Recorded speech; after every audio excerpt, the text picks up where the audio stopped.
আসসালামু আলাইকুম। আমন্ত্রণ টিভির সকালের সংবাদে আপনাদের সঙ্গে আছি আমি বিজন গুহ।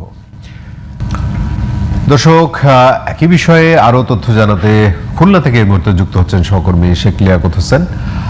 লিয়াকত, আমরা সীমান্তর কাছ থেকে শুনছিলাম আশুলিয়ার কথা, আপনার কাছ থেকে খুলনার পরিস্থিতি জানতে চাই। নির্বাচনের পর কোনো সংঘর্ষের ঘটনা ঘটেছে কিনা, আইন শৃঙ্খলা পরিস্থিতি কেমন আছে? লিয়াকত। বিজন, আপনাকে ধন্যবাদ। আপনি যেমনটা বলেছেন, নির্বাচনের আগেও খুলনার যে পরিস্থিতি ছিল অনেক ভালো এবং নির্বাচন পরবর্তী পরিস্থিতি একই অবস্থা আছে। খুলনার যে 6টি আসন রয়েছে, এই 6টি আসনে বিএনপি 4টি আসনে বিজয় লাভ করেছে এবং জামাত 2টি আসনে বিজয় লাভ করেছে। খুলনার সবচেয়ে হেভিওয়েট যে প্রার্থী ছিলেন রকিবুল ইসলাম বকুল, তিনি খুলনার 3 আসনে বিপুল ভোটে বিজয় লাভ করেছেন এবং তিনি নির্বাচনের পরে তিনি ঘোষণা দিয়েছেন যে সবার সাথে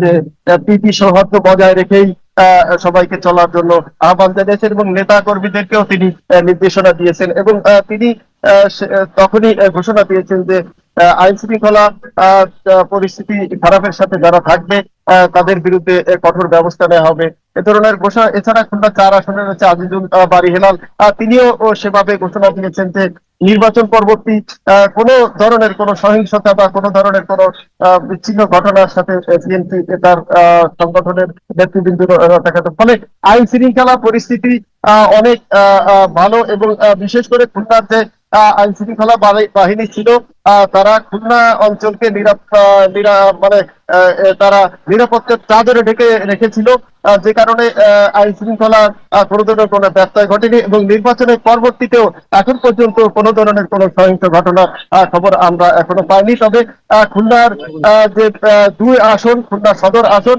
এই সদর আসনের যে হেভিওয়েট প্রার্থী ছিলেন নজরুল ইসলাম মঞ্জু, তিনি অবশ্য দলীয় গ্রুপিং এর কারণে হেরেছেন বলে তিনি দাবি করেছেন এবং তার কর্মীরা দাবি করেছেন, যে কারণে এখানের যে বিএনপি কর্মীরা রয়েছে তারা কিছুটা মিয়মান। তবে অন্য যে 4টি আসনের কর্মী রয়েছেন তারা খুবই আনন্দমুখর পরিবেশে আছেন।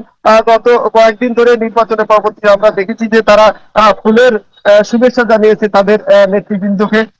আবার এখানে রাজনৈতিক যে শিষ্টাচার, সেই শিষ্টাচারে আরো এগিয়ে আছেন নজরুল ইসলাম মঞ্জু। তিনি তার যে বিজয়ী প্রার্থী, তিনি নির্বাচনে হেরে যাওয়ার পর বিজয়ী প্রার্থীকে মিষ্টিমুখ করিয়েছেন। তিনি মিষ্টিমুখ করিয়েছেন জামাতের যে বিজয়ী প্রার্থী তাকে। তো এর ফলে খুলনায় যে পূর্বের যে রাজনৈতিক শিষ্টাচার সেগুলি থেকে বেরিয়ে এসে আগামী দিনের জন্য ভালো রাজনৈতিক শিষ্টাচারের যে উদাহরণ সৃষ্টি করলেন নজরুল ইসলাম মঞ্জু, সেটিকে। তবে এখন এই মুহূর্তে খুলনায় যে হেভিওয়েট প্রার্থীরা রয়েছেন, বিজয়ী আজিজুল বারী হেলাল এবং রয়েছেন রকিবুল ইসলাম বকুল, তারা